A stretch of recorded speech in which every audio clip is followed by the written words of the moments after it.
Hello and welcome back to the Joyful Soul Creates. Charlotte here, and today I'm making a Stashbuster card. So the idea behind Stashbusters is to use products that either I haven't used at all or I haven't used very much, just to make sure I'm making the most of what I have. And for this card I'm using a couple of products from Simon Says Stamp. I'm using the Wonky Crosshatch die and the favourite Puperoni stamp set. And I started by laying everything out to work out roughly how I wanted the card arranged. I actually changed it. I find it's sometimes good to play around and get a rough idea anyway, even if you change it up as you go along. So I then cut the crosshatch die from some red pattern paper that I had in my stash, just a snippet, and set that to one side whilst I worked on the rest of the card. I'm going to use alcohol markers to colour the dog, so I stamped it with my favourite things, black licorice hybrid ink, which is my go-to black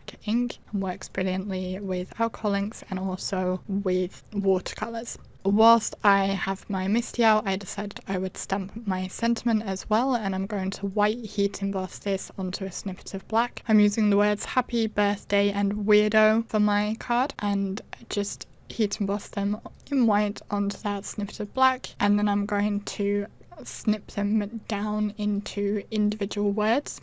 So there's a strip for each of the words. I just quickly used my scissors to do this. You could use your trimmer if you want to make sure it's absolutely straight, but I figured as they're so small, it doesn't really matter too much. Then I will start on colouring the dog, and I will have a timestamp on screen as well as down in the description box if you want to skip the colouring. Otherwise, if you want to watch it, I'm using Spectrum Noir Illustrator markers for all my colouring, and these are slightly different from the original or regular Spectrum Noir markers. These have a brush tip and a bullet tip. I prefer to use the bullet tip generally speaking, and also the colours are slightly different from the Spectrum Noirs, so there won't be a perfect match, but you can see the caps on screen anyway to see what I'm using. So I'm using earth browns for the main colouring of the dog's body, and I'm just starting by laying in the darkest areas first, and I generally do my shading such that the light is coming from the top right if there's not a specific light source in the image I am doing. So that's what I'm doing now. I'm making sure that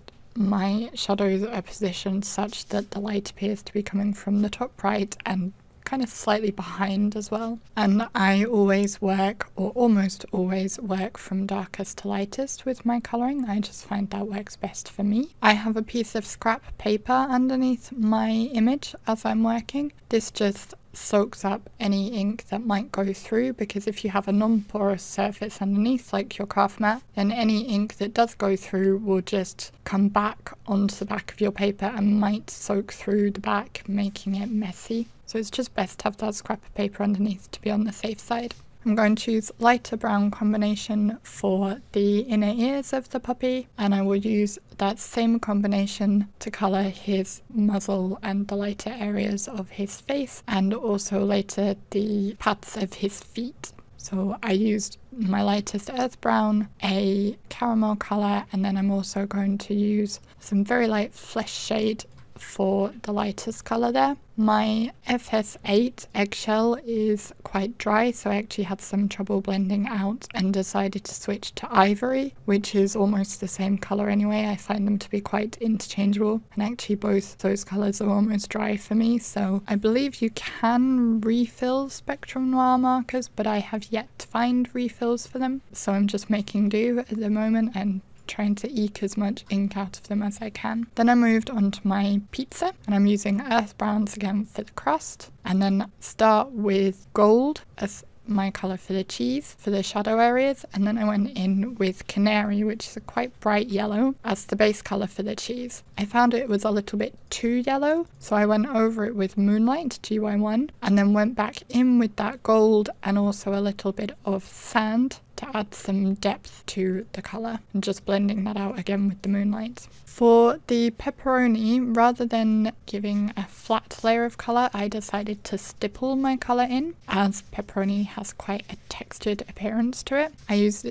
a couple of different shades of pink and red for this, and I went over with a lighter pink to slightly lighten it out, and again with my blender to lighten it out and add more texture to the slices. Finally, I added back the highlights to the eyes and the nose using my white gel pen, and then I fussy cut the image out off screen. Now that all my elements are ready, I just need to finalize the layout of them. And here you can see how I changed up the positioning of the words. Initially I'd planned that they would just go along the bottom of the crosshatch area, but I thought it was a bit more fun to have them laid out like this. When I was happy with the layout, I used some just post-it tape to hold all the pieces together so that I could pick it up and flip it over, and then put foam tape all across the back of this. And I didn't show that because it was quite fiddly and took me a little while. So then I just needed to press it into place on my card, and that completed my birthday card. I hope you enjoyed this video and it